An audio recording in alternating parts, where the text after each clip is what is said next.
আসসালামু আলাইকুম রাহমাতুল্লাহ। আমরা এখন ক্লোন স্ট্যাম্প টুল সম্পর্কে জানবো। ক্লোন স্ট্যাম্প টুল দিয়া একটা ছবিকে হুবহু ক্লোন করা যায়।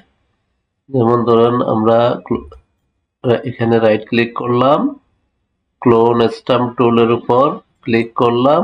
ক্লিক করার পর এই ছবিটার এই যে এই কর্নার থেকে সোর্স হিসেবে অল্টার চেপে ধরে সোর্স হিসেবে নিলাম এই কর্নারটা।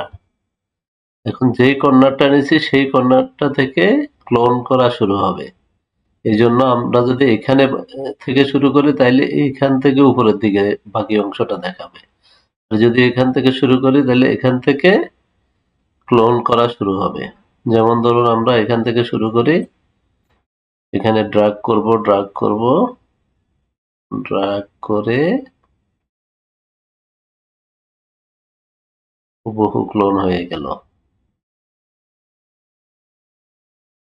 এভাবে ক্লোন স্ট্যাম্প টুল দিয়ে আমরা যে কোনো ছবি বা অবজেক্টকে ক্লোন করতে পারবো। ধন্যবাদ। পরবর্তী পর্বটি দেখতে চাইলে আমাদের চ্যানেলে সাবস্ক্রাইব করে বেল বাটনটি অন করে রাখুন।